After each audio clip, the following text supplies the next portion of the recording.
In this segment of our 7-part series on building a mount and tree stand for your bottle beehive system, we're going to add a landing pad for your bees along with an entrance reducer and the connector to your bottle beehive system. But first we're going to cover up those 2 little openings on either side of our hive beetle tray. While there are many options for doing this, I'm going to be using clear plastic so that we can monitor the space inside to make sure that nothing happens in there. In part 1 of our round bottle hive construction video, I showed how to scavenge plastic from the side of a 2-liter bottle. Trace to the outside of both sides and the bottom, but add an extra 1/4 inch to the top so that you can fold it over to make a little tab to fit underneath the porch. Hot glue into place, then repeat on the other side. Next, we will add the landing pad by adding a thin strip of wood between the 2 1-gallon stir sticks that protrude from the plastic. Now, it might seem like a simple task, but it is going to take some custom work on your part. If I take and I cut a 1-gallon stir stick so it just fits inside these 2 tabs, and I set it in here and glue it to the sides, I have to make sure that I'm clearing whatever my highest points on the hive beetle trap is. My problem is if I put this in and glue it like that, I now don't have sufficient bee space across here. It's really tight as far as bee space goes. But if I cut this strip a little shorter, in my case 5/8 of an inch, so that it sticks out here, now I've got a landing pad. It's covered by the eave and it will give a bigger space because of the diagonal.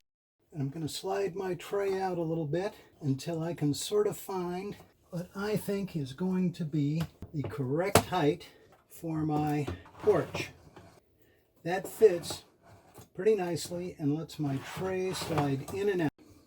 So I've got this, it's press fit between the slots, and I'm going to test fit my tray. My tray seems to go in and out pretty easily without hanging up on that shelf.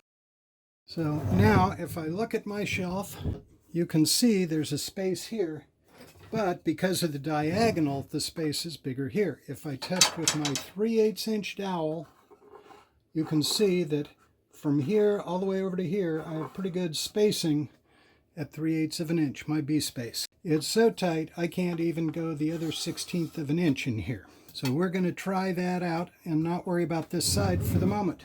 If you want a wider space in here, more than your 3/8 of an inch, all you have to do is, instead of cutting this to 5/8 of an inch, cut it to 1/4 of an inch, and your space, your gap in here, will widen up due to the angle. So I'm going to take, you guessed it, the hot glue gun, and I'm going to give this stick just a little extra reinforcement to hold it in place. I'm not putting any glue on the bottom side because I don't want it to interfere with the fitment of the tray. Test fit the tray again and make sure that you still have 3/8 of an inch bee space across at least 6 inches of the opening.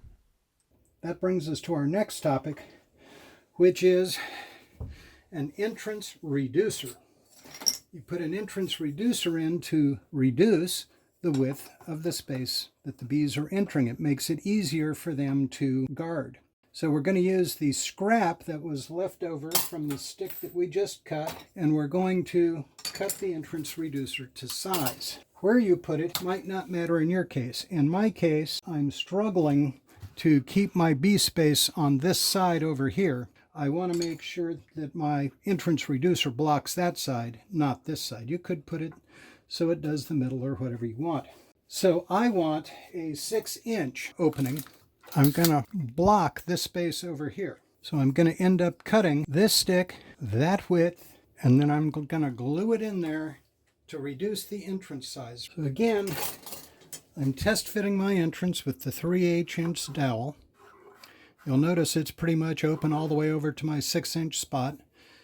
6 inches is pretty wide. You can go different sizes, and we'll talk about how to reduce your space in another video. But I've cut down my little reducer here. I'm going to run a little bit of hot glue right here where it goes. Set that bad boy in there. Slide it over to the end, and voila. We now have our beehive entrance. Before moving on to the next step, I wanted to show you that our platform will support over 225 pounds at the point where the bottles rest. So now all we have to do is build the connection. In keeping with this channel's commitment to low-cost, readily available materials, we are going to use a 96-cent sippy cup from Walmart's infant department. This cup will transfer most of the weight of the bottle beehives above it to the platform that you just built. Up to this point, there have been very few places where the tolerance of the fit was important. However, for this step, the more care that you take in fitting the cup, the more stable your bottle beehive system will be. After removing the top and any top bars or frames, start by flipping your bottle upside down and inserting the cup into the bottom of your basic bottle. It should go all the way into the bottle with about a ½ inch sticking inside. Sighting along the bottom surface of the bottle, you will notice that your vent caps protrude below the bottom of the bottle itself. Your goal is to cut the cup off so that it is on the same plane as the outer edges of the vent caps. This will allow the load to be shared between the cup and the cap edges while keeping the bottle from tipping to one side. If the cup is cut too short, the load will fall on the cap edges only. It would be better that the cup was too long so that the load was on the cup and the cap edges were providing support to prevent the bottle from tipping. In that light, cut the cup slightly longer than you think that you need it. Then test fit to the platform and trim off the desired amount to get the best fit that you can. In my case, that was about 2¼ inches from the bottom of the cup for a round bottle.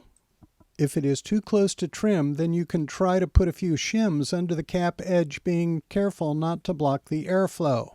If you mess it all up for 96 cents, you can try again.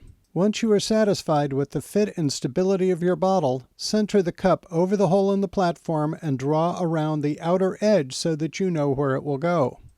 Cut the bottom off of the cup. Run a generous bead of hot glue inside the line that you just marked and press the cup into place with the narrow end facing up, aligning with your outline. Once the glue has dried, test fit the assembly by placing your bottle on the cup, then gently rotate the bottle 360 degrees. The bottle should turn freely all the way around without hitting the board on the back or hanging over any of the edges. If you are satisfied with the result, add another large bead of hot glue around the outside of the cup where it meets the platform board for extra support.